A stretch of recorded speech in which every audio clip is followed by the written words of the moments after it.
Coach, cet après-midi, on termine la saison avec une victoire, une belle victoire face à Rodez. Est-ce la meilleure façon de conclure cet exercice? Oui, parce que voilà, on va pas faire le bilan maintenant parce que voilà, c'est la fin du match, mais ce qu'on a produit aujourd'hui, c'est ce qu'on a produit toute la saison. Et là aujourd'hui, on en met 3, ils en mettent qu'un, et voilà, et c'est ce qui nous a manqué pour aller chercher le haut du tableau. Et ouais, non, on conclut de belle manière. Je pense que les gens qui étaient au stade, ils ont pris du plaisir aussi à nous voir jouer. Donc ouais, non, c'est très bien, très bien. Oui, comme vous disiez, on ne va pas faire de bilan maintenant, mais c'est vrai qu'en voyant ce match, il y avait certainement beaucoup mieux à faire. Ouais, il n'y a pas de regrets sur la saison parce que les regrets, ça fait pas avancer. On a eu des expériences qui n'étaient pas bonnes et je pense que ces expériences-là doivent nous faire grandir l'année prochaine. On a un groupe qui est jeune, je l'ai toujours dit, 22 ans et demi de moyenne d'âge, donc voilà, sur certains matchs ça a été compliqué. Il faut voilà, on est en train de travailler pour regarder le maximum de joueuses parce que nous, on leur a dit aujourd'hui, on a kiffé sur les séances d'entraînement, on a kiffé sur les matchs. C'est un groupe qui vit bien, c'est un groupe qui travaille. On le sait, qu'il manque d'expérience, mais voilà, donc voilà, à poursuivre pour l'année prochaine.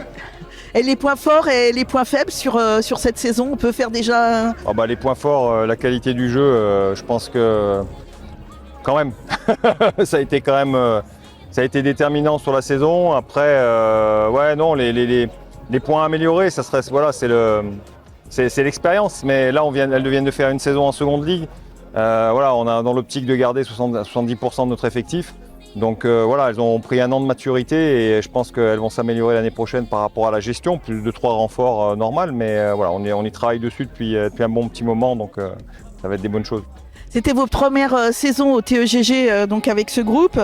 Est-ce que cette saison, on peut dire qu'elle a été plus éprouvante ou enrichissante que vous l'imaginiez? Ouais, elle était géniale. Elle était géniale. Non, elle était géniale. Moi, je ressortais d'une expérience avec les garçons en National 2.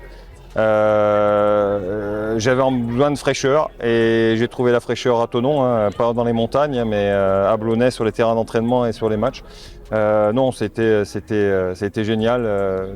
Tous les matins, j'arrive avec la banane au stade à Blonay pour préparer les séances, pour être sur le terrain avec les filles. Donc voilà, et j'en redemande encore parce que voilà, les filles le méritent et il faut qu'on avance. On aurait aimé conserver le staff au complet, mais voilà, on a Yo qui nous quitte pour d'autres projets. C'est dommage, mais c'est un garçon qui est très professionnel et qui a fait du très bon job avec nous. Donc on lui souhaite plein de bonnes choses, Est-ce qu'il y a un match, on peut dire référence cette saison, qui a été le point fort de la saison? Et moi, je pense qu'il y en a 2, mais le problème, c'est que c'est pas des victoires, mais il y en a quand même 2. C'est Saint-Malo à 10 contre 11. Elles ont été incroyables. Et à Lille, où on est à 9 contre 11 et on ramène le nul. C'est ce qui fait dire que voilà, on a manqué d'expérience, mais on a des filles qui ont du caractère. Bon, il y en a qui ont du caractère bien trempé, donc c'est pour ça que je perds mes cheveux aussi. Mais tant que ça reste dans le respect et tout ça, j'ai pas de problème avec ça. Donc non, je suis très content, très content.